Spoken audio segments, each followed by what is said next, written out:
우리 같이 말씀 나누도록 하겠습니다. 네, 오늘 누가복음 31번째 시간입니다.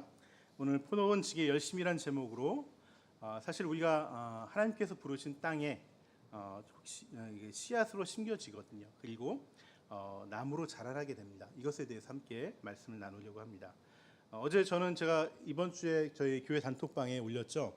그 세미나에 참석을 하고 왔습니다. 어제 갔다 왔는데 어떤 세미나냐면 우리 지금은 은퇴하셨는데 그 웨스트민스터 신학대학원에서 상담을 가르치셨던 강혜정 교수님이 하셨던 그 세미나, 우리 지역 목자이신 배영진 목사님 교회에서 세미나를 했었거든요. 그래서 어제 갔다 왔습니다. 이분은 우리 박미영 전도사님의 은사님이시기도 하고 우리 하세현 집사님의 은사이기도 하고요. 또 이제 우리 박미영 전도사님이 이제 수업을 들을 때 코로나 기간이어서 줌으로 이렇게 들었습니다. 그래서 저도 이렇게 옆에서 도강을 하면서 이렇게 많이 들었어요. 그래서 저도 도둑 제자 중에 한 명입니다. 네. 그래서 투사적 동일시, 1교시는 투사적 동일시, 2교시는 애착이라는 주제를 가지고 이제 강의를 하셨고 오늘 또 이제 오후에 또 하십니다. 중독이란 제목으로 또 마지막 시간 강의를 하시는데요. 어제 제가 들었던 강의 중에서 기억에 남는 한 가지를 또 한번 얘기해 보라 그러면은 그것은 믿음이라는 거예요. 믿음. 네. 교수님께서는 상담으로 사람이 이렇게 변화되고 회복되는 것, 이게 드라마틱하게 회복되는 것이 그렇게 쉽지는 않다 이렇게 말씀하셨어요. 그래서 나도 모르는 사이에 이게 조금씩 상담을 통해서 변화가 되는 것이거든요. 그래서 심하신 분들은 그런 분들은 최소한 5년은 이렇게 가야지 어느 정도 좀 눈에 띄는 어떤 변화를 가질 수 있다 이렇게 말씀하셨습니다. 그래서 이 상담을 하시는 분이나 상담을 받으시는 내담자나 모두 이 변화와 치유에 대한 어떤 믿음이 있어야 된다 이렇게 강조를 하셨어요. 그 보이지 않는 변화를 인내하면서 기다려야지 내가 변화되고 회복이 된다 이렇게 말씀하셨던 것이죠. 오늘 본문에 나오는 첫 비유인 이 포도원 지기 비유가 바로 이 오랜 시간을 열매를 기다리는 포도원 주인과 포도원 지기의 인내의 이야기를 얘기하고 있습니다. 사실 이 비유는 처음 듣는 사람들에게는 굉장히 이상하다라는 생각을 들게 하는 비유예요. 왜냐하면 포도원 주인이 포도원에 포도가 아닌 무화과 나무를 심었다라고 얘기를 하거든요. 보통 무화과 나무는요 굉장히 흔한 나무입니다. 그리고 비싼 나무도 아니고요. 수확을 해도 그렇게 돈이 되지 않습니다. 그래서 오히려 포도나무나 올리브 나무를 심어야지 이게 그 열매를 팔아도 아주 비싼 값을 받을 수가 있고 돈을 좀 벌 수가 있는 것이죠. 그래서 아까운 포도원에 이 무화과 나무를 심었다. 이거는 굉장히 이해가 가지 않는 행동인 것이죠. 이 비유는 여러분들이 아마 짐작하셨겠지만 정말 잘난 것 하나 없고 노예 근성으로 가득한 이스라엘이라는 민족을 젖과 꿀이 흐르는 땅인 가나안 땅에 심으신 그 하나님의 일하심을 얘기하는 거예요. 비유하는 거예요. 포도원은 가나안 땅이고요. 포도원 주인은 하나님입니다. 그리고 무화과 나무는 바로 이스라엘 민족을 얘기하는 것이죠. 하나님은 포도원이라는 이 좋은 땅에 무화과인 이스라엘을 심으면은 이 무화과 나무 같은 이스라엘이라 할지라도 좋은 열매를 맺을 것을 기대하시고 심은 거예요. 그런데 웬걸 시간이 지나도 좋은 열매는커녕 열매 하나조차 맺히지 않는 거예요. 열매 하나조차. 요즘 우리들이 맥독하고 있지 않습니까? 맥독할 때 지금 열왕기 하 이제 북이스라엘이 망하는 시점까지 우리가 같이 살펴보고 있는데 그것을 보면서 어떤 마음이 들으셨어요? 야, 어떻게 이렇게 말을 더럽게도 안 들을 수가 있을까? 그렇게 하나님께서 얘기하는데 그 똑같은 죄를 맨날 반복할 수 있을까? 그런 생각이 들 정도로 이스라엘 백성은 하나님이 원하신 열매를 전혀 맺지 못했던 것이죠. 그럼에도 불구하고 하나님은요 이스라엘이 이 선한 열매를 맺도록 그토록 인내하시면서 기다리신 것을 볼 수 있습니다. 오늘 본문에 보시면 포도원 주인은요 열매가 맺히기를 무려 3년이나 기다렸다고 얘기하고 있어요. 근데 사실 비유에는 3년이나 나오지만 실제는 더 오랜 시간을 기다리신 거예요. 왜냐하면은 우리 레위기 19장을 보시면은 아마 그 당시에 농사를 졌던 사람들은 3년을 기다렸다고 한다면 이게 3년이 아니라는 것을 알 수가 있어요. 레위기 19장 23절을 보시면은 그 땅에 처음으로 그 나무를 심게 되면 어린 묘목을 심게 되면은 3년 동안 첫 3년 동안은 열매를 거둘 수가 없어요. 아직 할례를 받지 않았다, 이렇게 어린 묘목이기 때문에 그렇게 여겨서 함부로 그 열매가 열려도 따면 안 됩니다. 그리고 4년째 되는 해에는 그 해는 여호와의 것이기 때문에 그 열매가 따도 우리가 따먹으면 안 돼요. 그건 하나님의 것이에요. 그냥 놔둬야 돼요. 묵혀놔야 됩니다. 그리고 5번째, 5년째 되는 해에야 비로소 열매를 내가 딸 수 있는 거예요. 근데 그 5년째 되는 해부터 3년을 기다렸는데 아무런 열매가 안 맺힌 거예요. 아무런 열매가. 그러니까 사실 포도원 주인은 지금 총 7년을 기다린 거죠. 7년.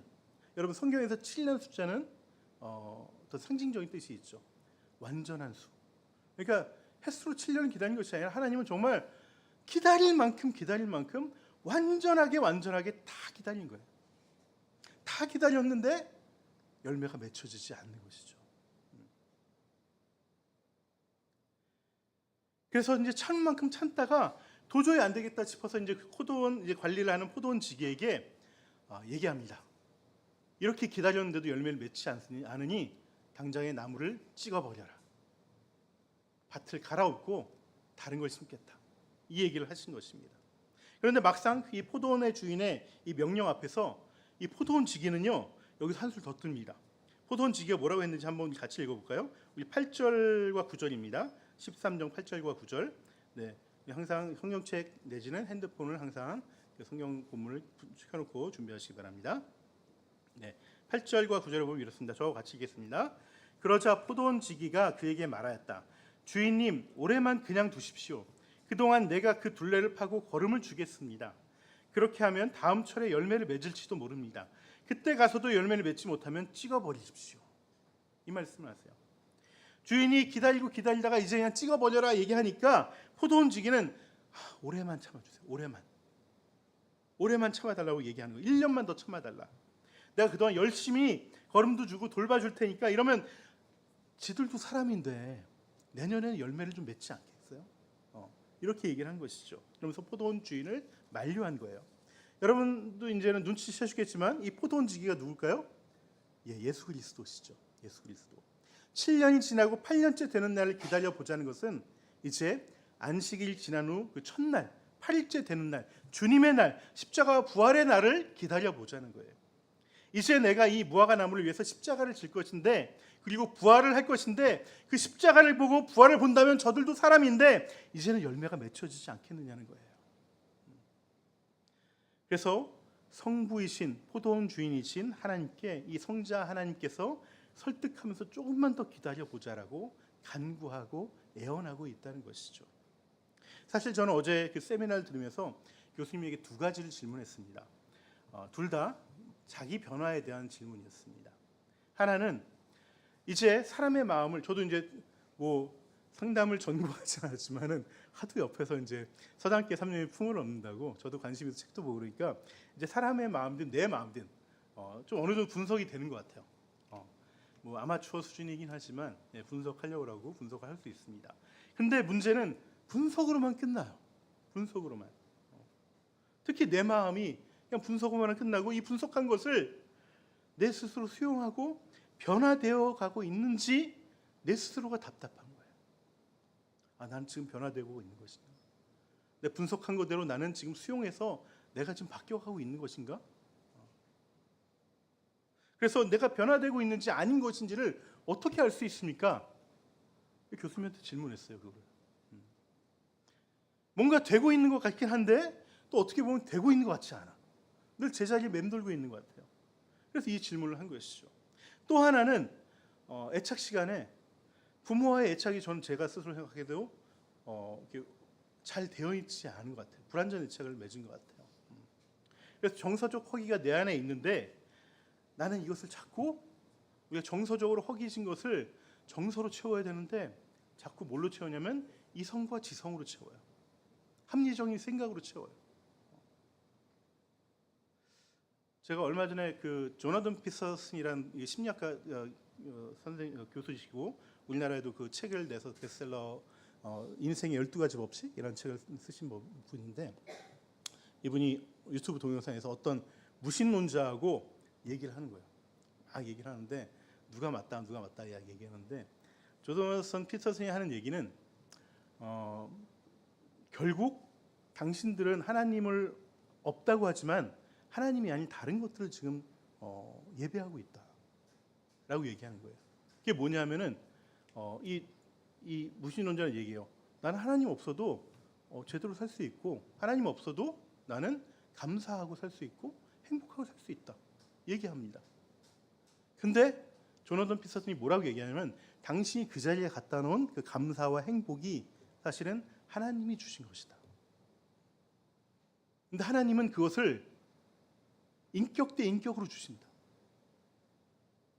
근데 너희는 무신론자들은 그 개념만 갖다 와서 거기다 앉혀놓는 거예요.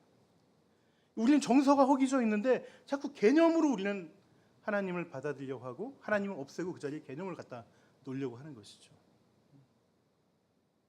결국은 무신론자들이 하는 그 감사와 행복은 어느 대상이 없는 그냥 개념만 가지고 자기가 느끼고 있다고 얘기하는 거예요. 여러분, 우리가 감사와 이런 행복감은, 이 감정은요 대상이 있어야 돼요. 대상으로부터 받아야지 그것이 진짜 내 감동이 되고 감사가 돼서 내 감정이 살아나고 내 인생이 진짜 행복하게 느껴지는 거예요. 그냥 개념적으로 난 행복하고 난 감사해, 난 성실해, 난 남에게 피해 주지 않아, 이것만 가지고는 우리가 진짜 행복을 누릴 수가 없습니다. 그런데 무신론자들은 하나님 없어도 난 그것도 할 수 있다라고 얘기하죠. 근데 대부분이 또 우리 교육 자체가 자꾸 이성적인 것들만 자꾸 주입을 하죠. 정서적인 것들은 만지려고 하지 않아요. 그래서 우리는 틈만 나면은 이 정서가 우리 애착기에 형성되었어야 되는데 형성이 제대로 안 되면은 이 정서를 나중에라도 우리 공동체를 통해서 하나님을 통해서 자꾸 채워 가야 되는데 이것들을 늘 게을리하고 자꾸 뒷전으로 밀어버리고 뭔가 그럴듯한 합리적인 개념으로 그 안을 채우려고 하는 것이죠. 그래서 내가 이 연약함을 내가 이걸 알고 있는데도 불구하고 나도 역시 자꾸 뭔가 개념으로 나를 세우려고 그래요. 그래서 너 이게 너무 답답한데 이걸 어떻게 해야 됩니까? 라고 질문을 한 것이죠.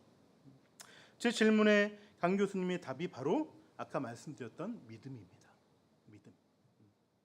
때로는 깨달아서 결단하고 실행하지만 이게 또 작심삼일로 끝나고 말죠. 그래서 다시 퇴행합니다. 그래서 이전의 나로 돌아가고 또 거기서 다시 깨닫고 결단하고 실행하고 또 돌아가고, 그렇게 수없이 그 과정을 반복하면서 자기 연단을 과정을 가면서 반드시 내가 변화된다는 그 믿음을 가지고 내 자기 성장과 성숙을, 그 과정을 이루어가는 것, 이것이 필요하다는 거예요. 그냥 상담에서도 그 얘기를 하고 있어요. 하지만 유한한 인간인 우리는 늘 인내의 믿음이 부족합니다. 이렇게 신앙생활을 해왔는데 난 역시 안 되는 것 같아.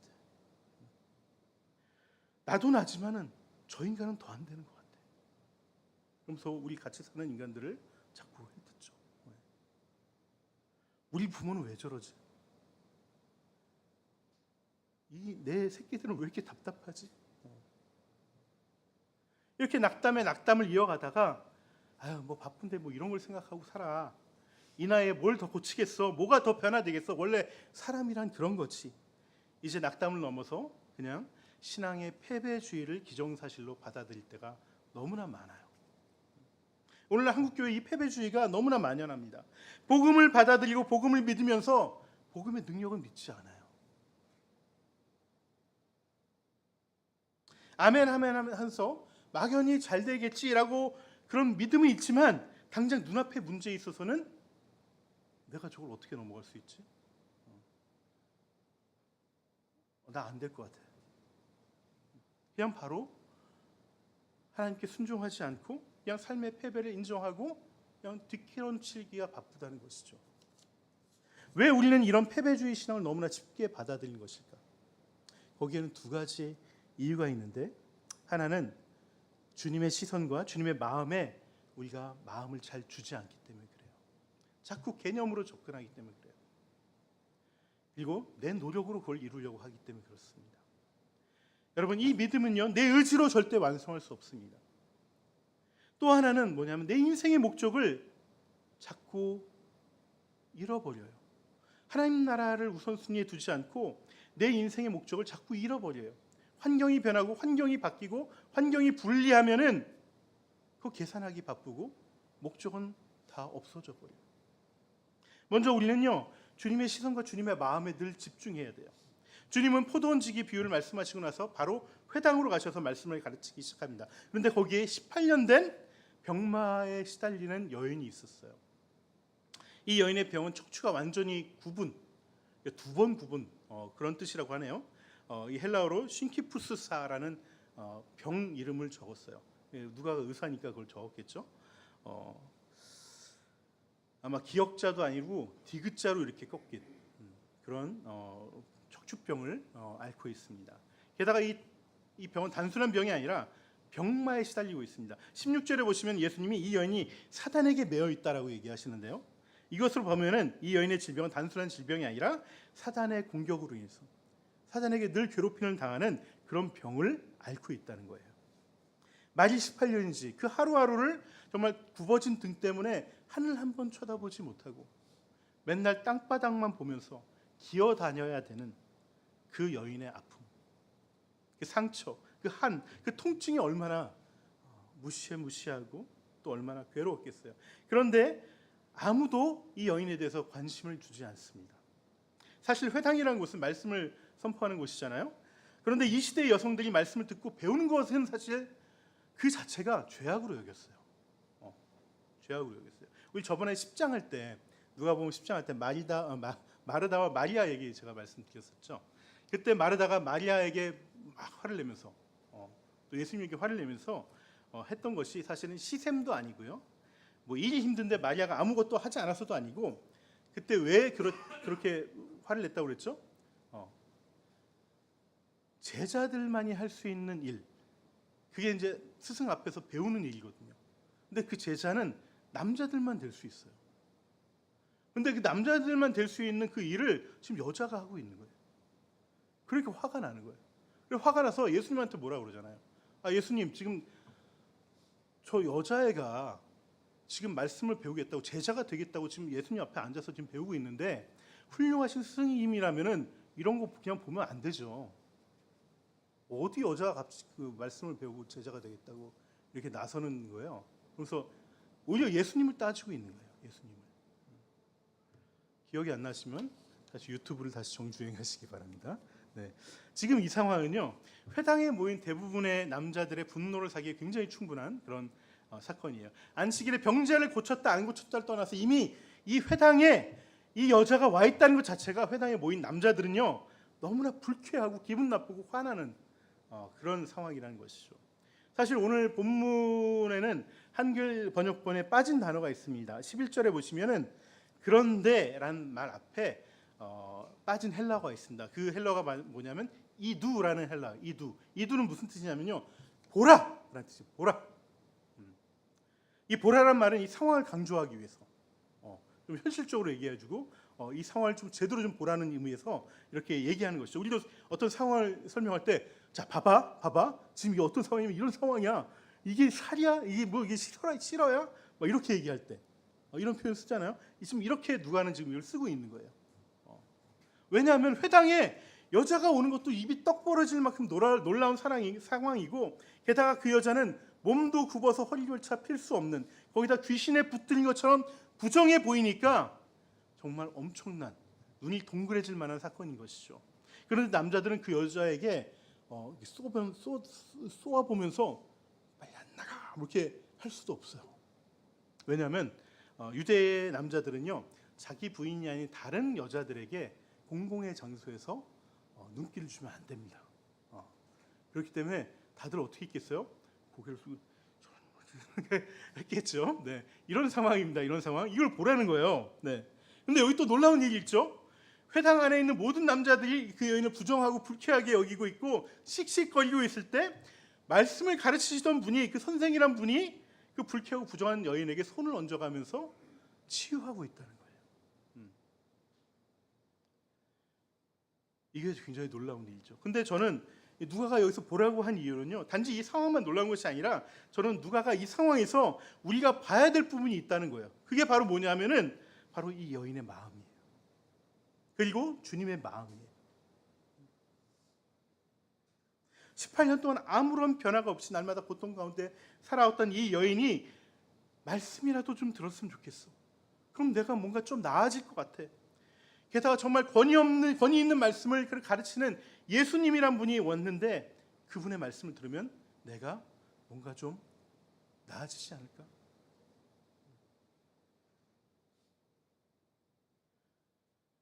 사단에 매였던 내 삶이 좀 풀려지지 않을까? 당시의 말씀은요, 대부분 뭐 하지 마라 하지 말아요. 우리를 얽매이는 그 율법의 말씀만 가득하지만 어쩌면 그게 다가 아니라 그 말씀 안에 나를 자유케 하는 그 무언가가 있지 않을까? 만약에 진짜 말씀을 만난다면은 그 말씀 안에 담긴 그 하나님의 마음이 내 마음을 알아주지 않을까? 그래서 나를 긍휼히 여겨주시지 않을까? 라고 그 마음을 품고 있는 그 여인의 마음을 보라는 것이죠. 우리 저기 뒤에 있는 저 좀 꺼주시겠어요? 에어컨 좀. 그리고 예수님은요, 그러한 여인의 마음을 아시고 말씀 안에 담긴 하나님의 사랑과 긍휼과 자비를 실제로 베푸셨죠. 그때 하나님의 마음, 예수님의 마음은 무엇이겠습니까? 여인의 고통과 그 여인의 한많은 세월을 함께 공감하는 마음이죠. 치유하고 회복시키려는 그 연민의 마음이지 않겠습니까? 그러니 누가는요, 지금 그 예수님의 마음도 함께 보라고 하는 거예요. 여러분, 우리는 말씀을 읽고 볼 때 어떠한 마음으로 말씀을 보고 계십니까? 우리 맥독하시면서 어떤 마음으로 말씀을 보고 계세요? 지식을 채우려고 보고 계십니까? 성경에 어떤 일이 있는지 알려고 성경을 보고 계시나요? 나도 올해는 성경 일독 한번 해봐야 되겠다, 그 마음으로 성경 보고 계시나요? 여러분, 그 마음으로는요, 우리는 늘 성경 읽기에 실패한다는 것 우리 모두가 잘 알고 있습니다. 성경 일독한다고 누가 상 주는 것도 아니고 돈이 나오는 것도 아니고 그 힘들고 머리 아픈 일을 우리는 매번 결단하지만 또 실패합니다. 올해는 성경 일독 반드시 하리라 굳은 결심을 하지만 늘 창세기만 보고 끝나잖아요. 왜 그렇습니까? 우리를 향한 주님의 그 마음, 우리 아픔에 힘을 주시려는 주님의 마음, 우리의 분별없음에 지혜를 주시려는 그 주님의 안타까운 마음, 우리에게 빛을 비추시고 생명을 주시려는 그 아버지 하나님의 마음, 예수님의 마음, 그 마음을 우리가 못 읽으면요, 우리는 성경을 읽을 수가 없어요. 너무 재미없어요. 너무 머리 아파요. 또 읽어도 우리도 바리새인들이나 서기관들과 같은 열매가 나올 수밖에 없습니다. 여러분, 말씀을 읽으면서 아무 기대 없이 주님의 마음에 눈을 뜨지 않고 귀 기울이지 않고 그냥 겨우겨우 읽고 있는데 삶에서 신앙으로 승리하겠다는 생각이 어떻게 들겠어요? 우리가 주님의 말씀에 우리를 향한 주님의 마음을 느끼고 또 주님의 마음의 은혜를 받지 못하면은요, 나의 변화라는 열매는요, 맺혀지기 힘듭니다. 이 기나긴 믿음의 싸움을 해야 되는데 그 믿음의 싸움을 계속 해갈 수가 없어요. 하지만 주님은요, 그런 우리들도 믿고 계십니다. 우리가 아무리 변화의 열매를 맺고 있지 못한다 할지라도 올해는 나아질 거야. 아직은 열매가 맺혀지지 않지만 이 십자가와 부활의 은혜의 말씀을 자꾸 듣다 보면은 올해는 나아질 거야. 조금만 기다려 보세요. 올해는 달라질 겁니다 라고 지금도 주님은 아버지 하나님께 간구하고 계시다는 거예요. 예수 믿은 후에 자신의 일생을 복음에 헌신했던 바울은요, 로마 감옥에서 어려움에 처한 빌립보 교인들에게 자신의 결단을 이렇게 고백합니다. 빌립보서 3장 12절인데요. 내가 이미 얻었다 함도 아니요 완전히 이루었다 함도 아니라 오직 내가 그리스도 예수께 잡힌 바 된 그것을 잡으려고 달려가노라. 우리의 마음은 완성이 될 수가 없습니다. 사도 바울과 같은 분들도 자기는 아직 멀었다고 얘기하는 거예요. 난 달려가야 된다라고 얘기하는 거예요. 바울은 그 주님의 마음을 알았기 때문에 이만하면 됐지, 나 정도 고생하면은 뭐 이렇게 복음 전했으면 됐지가 아니라 내가 그리스도 예수께 잡힌 바 된 그것, 바로 자신을 향한 주님의 마음에 그 사로잡힌 그것, 그 마음을 붙잡고 계속해서 달려나가겠다고 빌립보 교인들에게 얘기하는 것입니다. 여러분, 이 마음만이, 이 결단만이 우리를 변화를 위한 그 기나긴 믿음의 싸움에서 포기하지 않고 끝까지 완주할 수 있게 해주는 비결입니다. 그래서 마침내 18년 된 기나긴 병마에서 싸워서 이겨서 하나님께 영광을 돌린 그 여인처럼 주님께 영광을 돌릴 수 있는 삶을 살게 되는 것이죠. 이런 삶을 살기를 주님의 이름으로 축원합니다. 마지막으로 우리가 이 자기의 변화, 이 자기의 성숙을 이루기 위해서는요, 우리가 우리 인생의 목적이 무엇인지를 항상 붙잡고 있어야 돼요. 항상 붙잡고 있어요. 목적이 없는 신앙생활은요, 자칫 인생의 좌표를 잃어버리기가 쉽습니다. 그냥 향방 없는 싸움만 하다가 힘은 힘대로 들고 열매 없이 끝날 때가 많습니다. 주님은 여인을 고쳐주시고 하나님 나라에 대해서 말씀을 전하십니다. 그런데 주님은요, 이 하나님 나라를 그냥 설명하시면 되는데 좀 뜸들이시는 것 같은 그런 느낌이 들죠. 이 하나님 나라를 뭐라고 설명할까? 뭐라고 비유를 들까? 이렇게 고민하시는 장면이 포착이 됩니다. 여러분, 거기서 예수님 마음을 읽으셔야 돼요.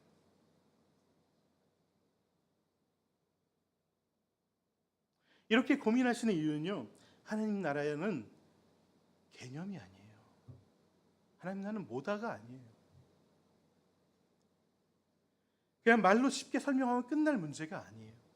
주님은 하나님 나라를 겨자씨의 비유와 누룩의 비유를 하셨는데, 그럼 이 겨자씨와 누룩이 상징하는 게 뭘까요? 그것은 바로 이 겨자씨와 누룩이 상징하는 것은 바로 예수님 자신이에요. 예수님 자신. 겨자씨가 심겨졌다는 것은 하나의 씨앗이 미랄이 되어서 땅에 썩어지는 거예요. 예수님이 십자가에 달고 거기서 고초를 당하시는 거예요. 그래서 그 십자가의 씨앗이 또 다른 십자가의 씨앗과 나무를 만들게 하는 것입니다. 누룩은 그 십자가 씨앗으로 말미암아 그 주님의 몸된 교회가 세상 속에서 자라나게 된다는 것을 얘기하는 것입니다. 그런데 이 모든 과정에서 가장 필요하고 가장 중요한 그것이 바로 십자가예요. 그것도 예수님이 스스로 지셔야 될 십자가. 그 십자가를 이제 지셔야 될 상황이 점점 다가오고 있습니다. 그러니 십자가 앞에서 하나님 나라에 대해서 얘기하는 것이 쉽겠습니까? 남 얘기하듯 얘기할 수 있겠어요? 여러분, 하나님 나라 얘기하면서 막 거창한 개념으로 설명한다면은 그분은 어쩌면은 십자가를 모르시는 분이에요. 내가 져야 될 십자가를 모르시는 거예요. 아니면 이 하나님 나라 십자가를 위해서 나는 안 지고 다른 사람이 진 십자가, 주님이 진 십자가만으로 하나님 나라를 내가 누리고 싶다라는 생각일지도 모르겠습니다. 여러분, 그렇다고 이 십자가를 한 번에 지는, 피를 흘리는 엄청난 고통과 연단의 순간이라고만 생각하지 마십시오. 이건 순교의 개념인데, 순교라는 복은요, 아무나 주지 않습니다. 그걸 감당할 수 있는 자에게 주시는 복이에요. 여러분, 우리가 져야 될 이 십자가는 저마다 달라요. 내가 내 십자가를 찾아야 되고, 그 십자가는 나를 부르신 곳에서 찾아야 됩니다. 엄한 곳에서 찾지 마세요. 그냥 생각으로 찾지 마세요. 내가 부르신 곳에서 찾으셔야 됩니다. 여러분, 하나님께서 우리를 부르신 곳은요, 세 군데예요. 하나는 교회입니다. 또 하나는 가정입니다. 또 하나는 직장과 내 주변의 관계들이에요. 여기에 계신 모든 분들은 같은 교회로 부르심을 받았습니다. 하늘 닮은 교회라는 것으로 부르심을 받았기 때문에 여기서 십자가를 져야 됩니다. 하지만 나머지는 가정과 일터와 그 밖의 관계들은 다 다르기 때문에 그 부르심의 장소에서 십자가를 찾아야 돼요. 그리고 또 져야 됩니다. 그럼에도 불구하고 이 부르심의 땅에는요, 다 다르지만 공통점이 있어요. 그것은요, 그 부르심의 장소가 다 나와는 맞지 않는다는 거예요. 너무나 이질적인 곳이라는 거예요. 내가 편한 곳이 아닙니다. 나에게 맞춰주는 곳이 아니라 십자가 지세요 이렇게 맞춰주는 것이 아니라 내가 맞춰야 되는 곳이에요. 예수님 입장에서는 한마디로 악한 곳입니다. 주님께서 하나님 나라 비유를 설명하는 그 18절에 이번에도 또 누락된 부분이 있습니다. 새 번역 성경에 개역개정에 있는 것 같기도 하고요. 빠진 말이 있습니다. 그것은 바로 그러므로라는 접속사가 빠졌어요. 이 운이라는 헬라어가 빠졌습니다.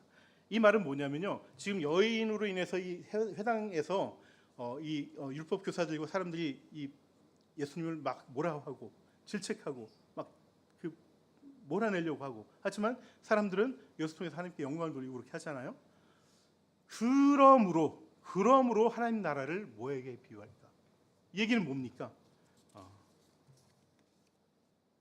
예수님께서 말씀을 전하고 생명을 전하고 사람을 살리는 일을 하는데 환영받지 못하고 또 환영을 해주지도 않고 그냥 지탄받고 방해받고 하지 말라고 그러고, 그런 땅에서 내가 겨자씨처럼 미랄이 되어야 되는 것이 하나님의 나라라는 거예요. 이것이 우리가 다 부름받은 곳의 현실이에요. 우리는 저마다 눈치가 백단이잖아요. 그래서 눈치 파악, 이 상황 파악을 너무나 잘합니다. 그래서 현실 파악을 너무나 잘하기 때문에 현실 분석을 너무나 잘해요.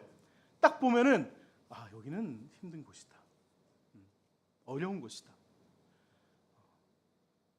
다 압니다. 하지만 우리가 잘 못하는 것이 있습니다. 그 악한 환경, 그 어려운 환경, 그 쉽지 않은 환경과 우리의 목적을 자꾸 혼돈하는 거, 그 속에서 목적을 계속 잡고 있는 거, 이걸 우리가 못해요. 이거 좀 어려우니까 이거 내 사명 아닌 것 같아요. 이거 내가 포기할 게 많은 것 같으니까 이거 내 십자가 아닌 것 같아요. 부딪힘이 많은 거 보니까 여기는 하나님이 날 여기로 부르신 것 같지 않아.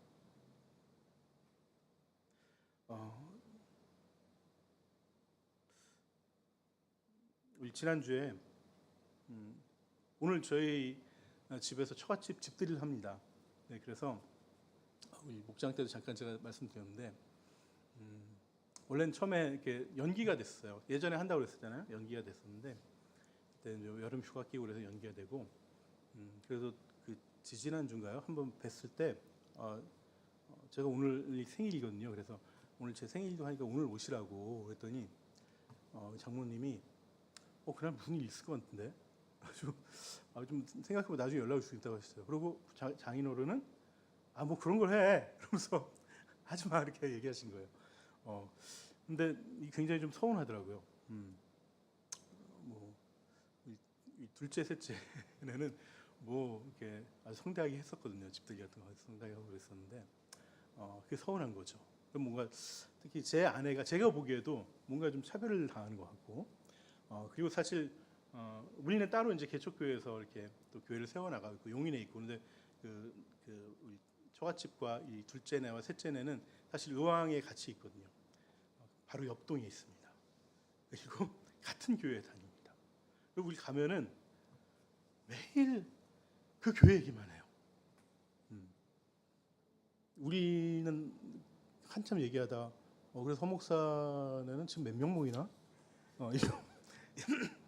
이거 물어봅니다. 네. 그리고 또 자기 교회들 교회 막 얘기해요. 이게 너무 불편해요. 근데 갑자기 우리는 안 하는 줄 알고 있었어요. 근데 갑자기 목요일 날 연락이 온 겁니다. 오늘 오셔서 집들이를 하시겠다고. 우리가 목요일 날도 지역 모임 우리 여기 교회에서 했고, 금요일 날도 목장 모임 있고, 토요일 날 세미나 있고, 언제 준비합니까? 네. 막 이런 여러 가지 상황들이 있으니까 너무나 불편한 거예요, 막. 근데 제가 토요일 날 다시 한번 마음을 가다듬었습니다. 이게 내 땅이구나. 그거 어떻게 끊어냅니까? 그냥 아는 사이도 아니고 혈연으로 연결된 땅인데 날 부르신 곳이죠. 그것을 피하면 안 되죠. 거기서 또 좋은 낯빛으로 또 그분들의 또 신앙을 또 같이 살펴주고 격려하고 또 그래야 되는 것이죠. 이게 바로 주님께서 보내신 곳, 내가 십자가를 져야 되는 곳입니다. 내가 힘들더라도, 내가 용쓰기엔 정말 연약하고 취약한 부분이라도 거기서 생명을 살릴 일이 있다면은, 제자로 세워가고 제자로 세울 일이 있다면은 그것이 바로 부르심의 땅이라는 거예요. 내가 십자가를 져야 될 곳이라는 겁니다. 그래서 내 가정이 부르시는 땅이고요, 내 일터와 관계가 부르시는 땅입니다. 내 아내가 부르시는 땅이고, 내 남편이 부르시는 땅이에요. 내 부모가 그렇고 내 자녀가 그렇습니다. 이 인생의 목적을요, 환경 때문에 내가 포기하면은 우리는 영적 성장을 이룰 수가 없어요. 자기 성숙을 이룰 수가 없어요. 하나님은 무화과 같은 우리를 돌짝밭에 심으시지 않고요, 값비싼 포도나무가 자랄 만한 이 포도원에다 심으셨어요. 우리가 그 보기에는 그 땅이 뭐 별로 좋아 보이지 않습니다. 하지만 그곳에 내가 미랄이 되어서 썩어지면 그러면 열매가 맺히고 그 땅이 젖과 꿀이 흐르는 땅이 되는 거예요. 이스라엘 백성은요, 그 젖과 꿀이 흐르는 땅을 보고서 이렇게 얘기합니다. 좋긴 좋은 것 같은데 거기는 거인족이 살고 있어서 하나님 저희들 잘못 보내신 것 같아요. 하나님께 불평하고 불만했어요. 결국 60만이 넘는 이스라엘 백성 중에서 여호수아와 갈렙 말고는 그 땅에서 난 열매를 아무도 맛본 사람이 없습니다. 열매는 달콤하고 좋지만 그 열매를 위해 씨앗은 미랄이 되어줘야 돼요. 이것이 성경이 말하는 생명의 원리입니다. 우리는 그 생명의 원리 앞에서 뒷걸음치고 싶지만은 그럴 때마다 어떻게 해야 된다고요? 이 풍성한 생명을 우리를 통해서 맺으시려는 그 포도원지기의 그 간절한 마음, 그 기다리시는 마음, 그 십자가를 통해서 그 은혜를 통해서 우리를 다시 한번 도전하게 하시는 그 주님의 열심, 그 마음을 우리가 읽고 느끼고 찾고 그것 붙잡고 달려가야 된다고요. 그러면 우리말에 이심전심이란 말이 있죠. 네. 그 주님의 간절한 마음은 반드시 우리에게 전해집니다. 그리고 심기워집니다. 그리고 그 주님의 마음이 우리 안에서 역사하셔서 우리 모두는 각자 보냄받은 그 땅에서 자기 변화의 열매를 맺고 또 그 땅의 열매를 맺어서 하나님에게 영광을 올려드릴 수 있는 것입니다. 그런 길을 가기를 주님의 이름으로 축원합니다. 우리 다시 한번 아까 오늘 처음 불렀던 하나님의 열심이란 찬양 같이 한번 부르도록 하겠습니다. 우리 같이 한번 불러주시겠어요?